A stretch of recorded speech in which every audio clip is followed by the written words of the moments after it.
အားလုံးပဲမင်္ဂလာပါ self esteem ဆိုရဲဆီယမထထထုံးရေးထားတဲ့စာအုပ်ရဲ့အပိုင်းလေးကိုရောက်ရှိလာပါပြီဒီတစ်ခါမှာတော့စိတ်ဝင်စားစရာကောင်းတဲ့ဟာလေးတွေကိုရွေးပြီးတော့ဖတ်ပြပေးသွားမယ်ပေါ့နော်ဖျားသခင်ဟာလူတစ်ယောက်ကိုဖျက်ဆီးခြင်းရင်သူ့ကိုကောင်းတာတွေအများကြီးပေးလိုက်တယ်ဆိုရဲအနောက်တိုင်းစကားပုံတစ်ခုရှိတယ်ဗျတကယ်တော့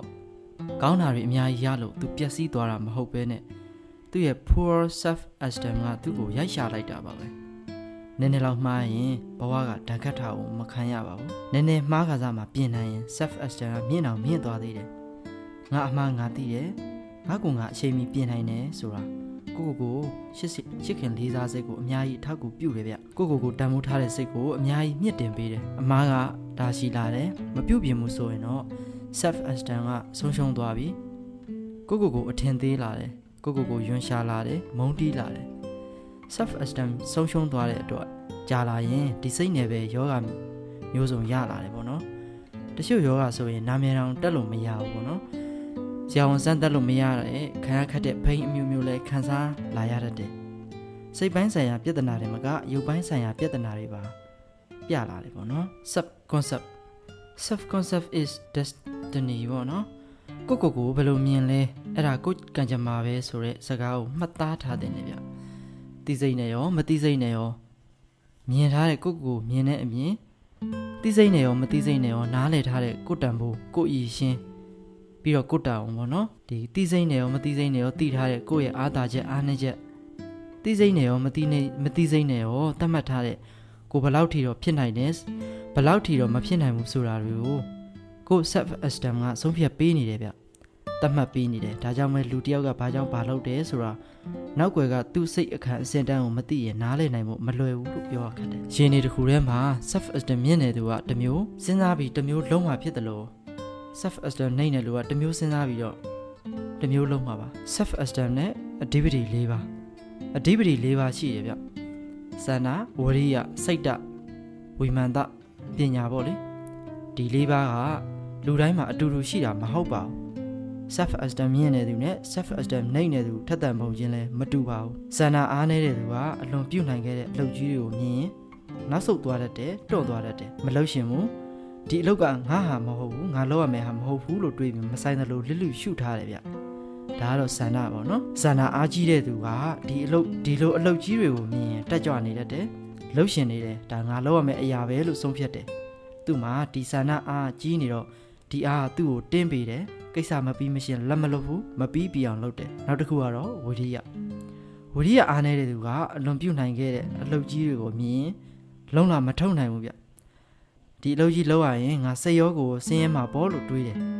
နောက်ဆုတ်လိုက်တယ်ဝိရိယအားကြီးတဲ့သူကြတော့ခက်ခဲတဲ့အလုပ်ကိုကြိုးစားရမယ်ဆိုရင်စိတ်ပြင်းပြလာတယ်တက်ကြွလာတယ်ရှင်းထားလို့ရှင်တယ်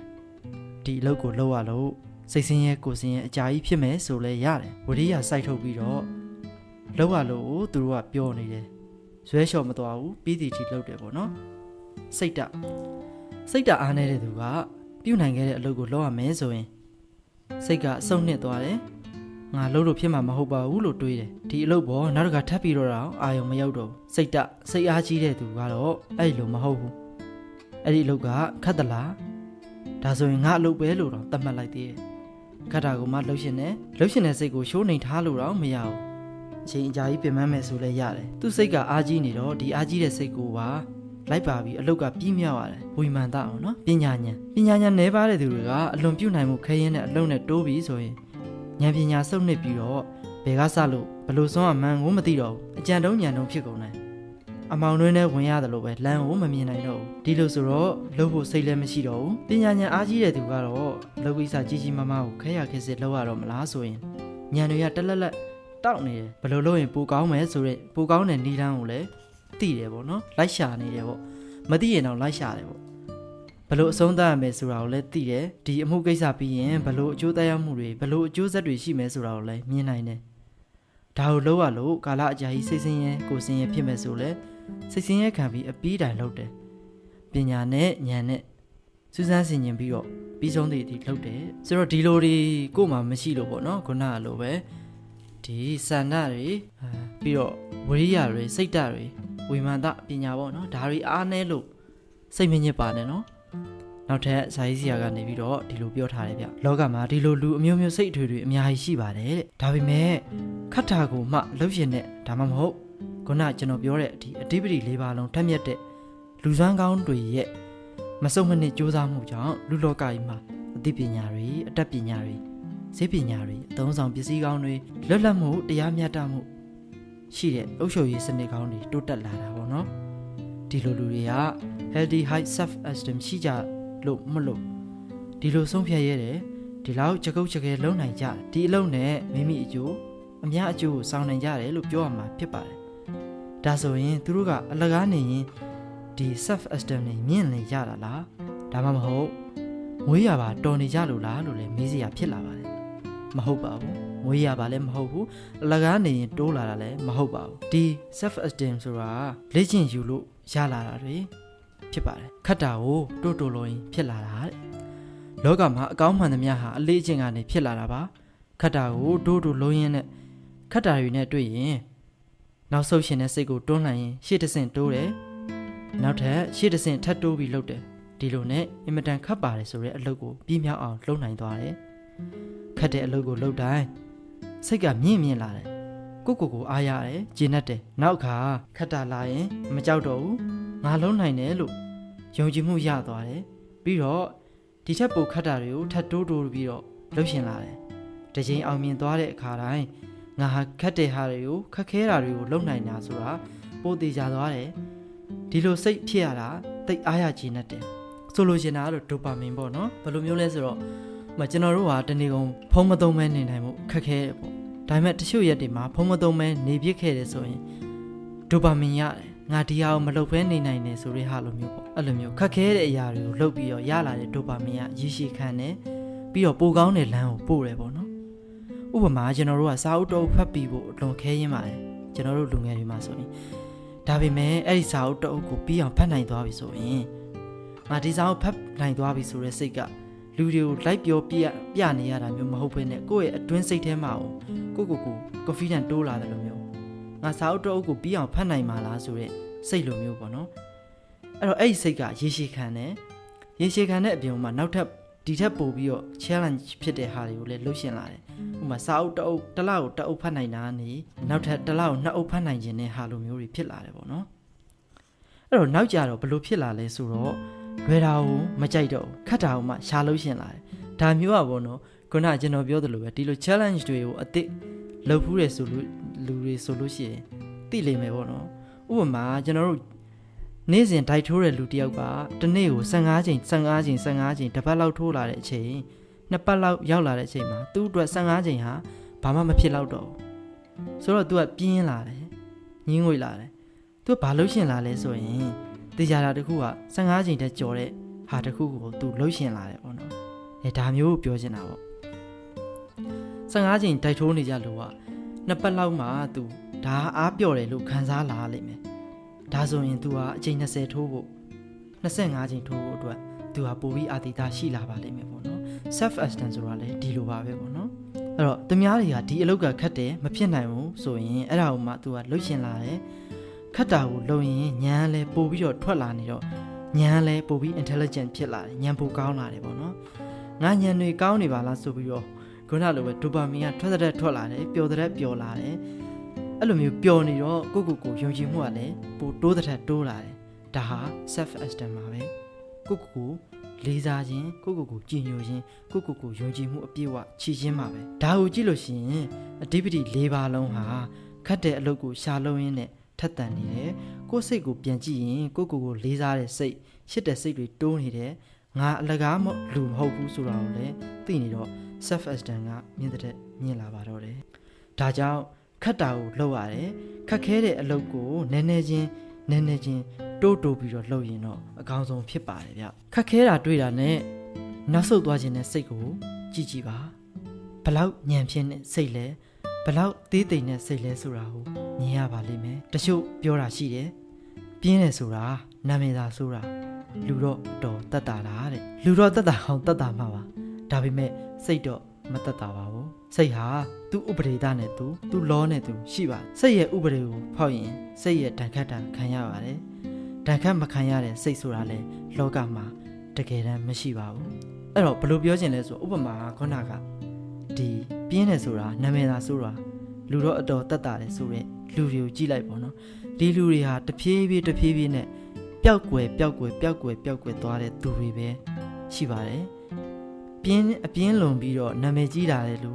ဒါမှမဟုတ်အပြင်းလွန်ပြီးအောင်မြင်သွားတဲ့လူဆိုတာမရှိပါဘူးအပြင်းလွန်ပြီးတော့ကိုယုံကြည်မှုပြေဝနေတဲ့လူဆိုတာလည်းမရှိပါဘူးပေါ့နော်ဆိုတော့ဒီကျွန်တော်တို့ရဲ့ self esteem တိုးဖို့အတွက်ဆိုလို့ရှိရင်ကိုအမြဲတမ်းယုံကြည်မှုတိုးစေမဲ့ခုနကလုပ်ရက်တွေကိုလုပ်နေရမယ်ပေါ့နော်ခုတစ်ခါကျွန်တော်ဆက်ပြောမယ့်အကြောင်းအရာမိဘတွေနဲ့ပတ်သက်တဲ့အကြောင်းပါမိဘတွေသားသမီးကိုတကယ်ရှိတဲ့ဆိုရင်တတ်တာအောင်မထားပါနဲ့ခတ်တာကိုခိုင်းပါခတ်တာကိုမှလှုပ်ရှင်နေဆိုတဲ့စိတ်ရသွားအောင်ငယ်ကလေးကလေ့ကျင့်ပေးပါအမေဒီလောက်ကတိတ်လွယ်လွန်းတယ်သားကတော့ခတ်တာကိုမှရအောင်လှုပ်ရှင်နေလို့ဆိုလာရင်ဒီသားဟာရောက်လျာနေရာမှာအောင်မြင်တော့မယ်ဆိုတာကိုသိချာသိလိုက်ပါအဖေသမီးကတော့ရေစုံလန်းကိုမကြိုက်ဘူးမိခိုရတာမကြိုက်ဘူးပင်မညင်ပင်မပါစေကိုအားကိုရတာကြိုက်တယ်ကိုအစွမ်းရှိသမျှကိုလုံးမယ်လို့ဆိုလိုက်ရင်ဒီသမီးမျိုးကဝေးရကြိုးနှက်ပါပြီလို့ဆိုနိုင်ပါပြီဗျသားသမီးကိုအလိုလိုက်ပြီးတော့တက်တာအောင်ထားလိုက်တာနဲ့ကန်ဆိုးချင်းကတတ်ပြီးစတော့တာပါပဲသူတို့မရှိတဲ့သားသမီးတွေမိဘကိုလည်းမရှိတတ်တော့တဲ့သားသမီးတွေလိုက်မတီတဲ့မညာတာတတ်တဲ့သားသမီးတွေ self esteem အင်မတန်ညံပြင်းတဲ့သားသမီးတွေဖြစ်လာတော့မှာပါညံပြင်းတဲ့ self esteem ကဘဝကိုဇညွန်းကောင်းဇလန်းကောင်းဖြစ်အောင်မရေးပေးနိုင်ပါဘူးဇလန်းကောင်းဖြစ်အောင်မကူညီပေးနိုင်ပါဘူးညံပြင်းတဲ့စိတ်နေစိတ်ထားဟာကံအကြောင်းမလှတာကိုပဲဖန်တီးပါလိမ့်မယ်ဒါကို self fulfilling prophecy မတိစိတ်နဲ့ကိုကြိုတင်နမိတ်ဖတ်ထားတာလို့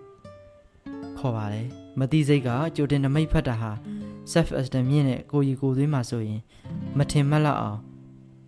အကောင်းဆုံးဖြစ်ပါတယ်ဒီကိစ္စဟာကလေးတွေဖို့ဆိုရင်မိဘပေါ်အများကြီးမူတည်ပါတယ်ဒါကြောင့်သားသမီးကိုရှိရင်ခတ်တာကိုလှုပ်ရှင်အောင်ကြကုတ်ကြခဲလှုပ်ရတာကိုကြိုက်သွားအောင်လှုပ်ပေးပါ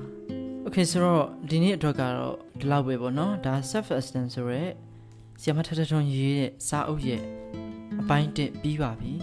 ဒါပေမဲ့နောက်ထပ်အပိုင်းတွေအများကြီးကြံပါသေးတယ်ဒီထဲကနေကျွန်တော်ကောင်းလို့ရတွေကိုပြန်ပြီးတော့ထပ်ပြီးတော့တင်ဆက်အောင်မှာဖြစ်ပါတယ်ဒါပေမဲ့အခုမပြီးသေးတာကအားလုံးအတွက်လက်ဆောင်လေးတစ်ခုရှိပါတယ်အဲ့ဒါကတော့အတွေးလေးတစ်ခုပါဘာလေးလဲဆိုတော့ရင့်ကျက်ခြင်းအကြောင်းပါပဲကျွန်တော်တို့ဟာပြဿနာတွေကြုံလာရင်ရင့်ကျက်ခြင်းနဲ့ငါဒီထက်ပိုပြီးခံနိုင်ရည်စွမ်းရှိခြင်းနဲ့လို့အမြဲတမ်းစဉ်းစားပူကြမှာပါကျွန်တော်ကိုယ်တိုင်လည်းအဲ့ဒီလိုအတွေးတွေဝင်ပူးပါတယ်ဒါပေမဲ့ဘယ်လိုရင့်ကျက်ရမလဲလို့မေးတဲ့အခါကျရင်ကျွန်တော်တို့ဟာရင့်ကျက်နည်းကိုကောင်းကောင်းမသိကြပါဘူးတစ်ဆက်တည်းမှာပဲရင့်ကျက်တယ်ဆိုတာဘာလဲဆိုတော့မိကုန်းကလည်းထက်ခါပေါ်လာပါတယ်ကျွန်တော်ဒီအသက်ရွယ်ရောက်တဲ့အထိတဖြည်းဖြည်းရင့်ကျက်လာတဲ့ရင့်ကျက်ရမယ့်အတွေ့အကြုံတွေပြဿနာတွေကြုံလာပြီးနောက်ပိုင်းမှာနည်းနည်းတော့သဘောပေါက်လာပါတယ်အဲ့ဒါဘာလဲဆိုတော့ရင့်ကျက်ခြင်းဆိုတာကျွန်တော်တို့ဟာပြဿနာတွေကိုကောင်းကောင်းကင်တွယ်ဖြေရှင်းတတ်ခြင်းကနေစလာတာမဟုတ်ဘဲနဲ့ကျွန်တော်တို့ဟာပြဿနာတွေကိုပို့ပြီးတော့ဒဏ်ခံနိုင်ခြင်းကနေစလာတာပါဒီနှစ်ခုဟာတူတယ်ထင်ရပေမဲ့မတူပါဘူးရင့်ကျက်ခြင်းဆိုတာဘာနဲ့တူလဲဆိုတော့ကျွန်တော်တို့မစားခြင်းကျွန်တော်တို့မထိတွေ့ခြင်းကျွန်တော်တို့မကင်တွယ်ခြင်းနဲ့အော်ဂလီဆန်စရာကောင်းတဲ့အစားအသောက်ကြီးတစ်ခုကိုနှာခေါင်းပိတ်မျက်လုံးမှိတ်ပြီးတော့ပါးစပ်ထဲကိုအတင်းထက်မျိုးရှာရတဲ့အခိုက်အတန့်တွေနဲ့တူပါတယ်ဒါဟာရင့်ကျက်ခြင်းပါပဲကျွန်တော်တို့လက်ခံခြင်းသည်ဖြစ်စေမခံခြင်းသည်ဖြစ်စေဒီအမှန်တရားဟာဒီအချိန်မှာဒီလိုဖြစ်ပေါ်လိမ့်မယ်ဒီလမ်းခွဲခြင်းဟာဒီအချိန်မှာဒီလိုဖြစ်ပေါ်လိမ့်မယ်ဒီဆုံးရှုံးခြင်းဟာဒီအချိန်မှာဒီလိုဖြစ်ကိုဖြစ်ရမယ်ဆိုတဲ့သတ်မှတ်ချက်တစ်ခုအဲ့ဒီသတ်မှတ်ချက်ကိုကျွန်တော်တို့ဟာကြိုက်သည်ဖြစ်စေမကြိုက်သည်ဖြစ်စေဒဏ်ရာတွေဘလဘွားဖြစ်နေသည်ဖြစ်စေကြိတ်မိတ်ပြီးတော့ပြုံးနေရင်လည်းခံနိုင်လာခြင်းဟာရင့်ကျက်ခြင်းပါပဲအဲ့ဒီလိုခံနိုင်လာပြီဆိုမှကျွန်တော်ဟာခံနိုင်ရည်စွမ်းတဲ့အတူဒီဒဏ်ရာတွေကိုဘယ်လိုကုရမလဲဘယ်လိုမေးဖြောက်ရမလဲဆိုတဲ့ solution တွေအဖြေတွေကိုနောက်ဆက်တွဲရရှိလာတာဖြစ်ပါတယ်ဆိုတော့ကျွန်တော်ထက်အငယ်တွေကိုကျွန်တော်ထက်အတွေ့အကြုံနည်းသေးတဲ့ညီငယ်တွေညီမတွေတငယ်ချင်းတွေအားလုံးကိုပြောချင်တဲ့လက်ဆောင်တကားတစ်ခုဟာရင့်ကျက်ခြင်းဆိုတာကျွန်တော်တို့မတောက်ရှင်တဲ့ဈေးကွာကြီးတစ်ခွက်ကိုနှာခေါင်းပိတ်ပြီးတော့တောက်နိုင်ခဲ့ခြင်းပါပဲအားလုံးကို ကျေးဇူးတင်ပါတယ်ကျွန်တော် Otis ပါ